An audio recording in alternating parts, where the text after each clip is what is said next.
En ce qui concerne la naissance et l'adoption dans le Nouveau Testament, il y a une idée en lien avec le contexte de l'époque entièrement différente de ce que nous connaissons dans notre civilisation actuelle. Si un enfant naît dans une famille, jamais il ne peut être adopté par son propre père. Mais chez les Grecs, il en était tout autrement. Un enfant naissait, il était l'enfant de son père. Mais lorsque l'enfant atteignait sa majorité, le père l'adoptait. Autrement dit, il lui donnait à partir de ce moment-là une position en responsabilité en tant que fils. Et c'est ce qui est appelé l'adoption de son propre enfant comme fils. C'est ce à quoi le Saint-Esprit fait référence, reprenant ce qui a bien sûr été compris par le lecteur de cette épître aux Éphésiens. Le fait que l'on puisse naître dans la famille de Dieu et cependant ne pas être encore un fils. L'enfant doit croître à tout égard en lui et ainsi, à la maturité spirituelle, être adopté en tant que fils. La grande adoption de l'Église est encore à venir. Le jour de l'adoption, le jour auquel l'apôtre fait référence au chapitre 8 de l'Épître aux Romains, dans lequel il est précisé que la création elle-même sera délivrée de la servitude, de la corruption, lorsque les fils seront manifestés. La création attend la révélation des fils de Dieu, Romains 8, 19. Ce terme révélé signifie tout simplement la présentation, de même que le père grec présenté comme son fils adopté, celui qui, depuis sa naissance, a toujours été son enfant, et qui dorénavant était parvenu à la maturité. Le jour où celui-ci atteignait sa majorité, le père grec l'amenait et le présentait publiquement comme étant désormais son fils. Le grand jour de l'adoption est à venir.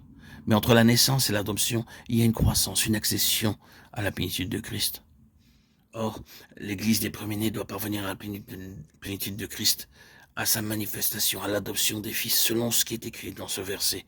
Il nous a prédestinés à l'adoption en tant que fils par Jésus-Christ pour lui-même. Éphésiens 1, 5. Puis à la suite de cela, nous avons ces paroles, en qui nous avons la rédemption, le pardon des péchés. Au verset 7. L'état de fils est une pensée éternelle. La rédemption est quelque chose qui, dans le temps, nous pourrions dire, est accidentel au regard de ce qui est éternel, à cause de la tragédie de ce qui s'est produit. La rédemption n'est pas une pensée éternelle dans le même sens. Elle est dans la mesure où Dieu est éternel, et qu'il anticipe et prévoit toutes choses, et qu'il a pris des dispositions avant la chute, mais n'était pas décidé dans son arrangement qu'il y aurait une chute et une rédemption nécessaire. D'un autre côté, l'adoption des fils fait partie de son arrangement permanent. Les Lévites sont les premiers-nés, et ils sont en type, l'église des premiers-nés. L'antitype correspond à ce que Dieu retire des nations durant cette dispensation, et ainsi que le mentionne l'apôtre. Mais vous êtes venus à l'Assemblée universelle et à l'église des premiers-nés, dont les noms sont inscrits dans les cieux. Hébreux 12, 22, 23. Nous savons ce que l'Éternel a dit à Pharaon à propos d'Israël. Israël est mon fils. Laisse aller mon fils pour qu'il me serve. Si tu refuses de le laisser aller, je ferai périr ton fils. Exode 4, 22, 23. Et Dieu le fit.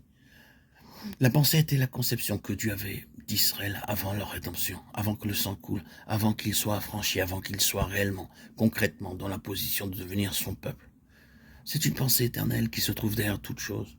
Et ensuite, tout le reste, la rédemption, l'effusion de sang, la chute des autres puissances, suit, afin que cette pensée se réalise. Tout est mis en œuvre dans le but de garantir cette pensée de Dieu. L'état de fils même implique que la pensée de Dieu pour ses enfants soit la plénitude. Pas uniquement qu'ils doivent être nés de nouveau et sauvés, mais la plénitude, et c'est celle de Christ. Tout ce qu'il entreprend à leur égard est en vue de cela, jusqu'à ce but. Par tous les moyens, il cherche à apporter Christ en plénitude dans son peuple et à amener les siens dans la plénitude de Christ.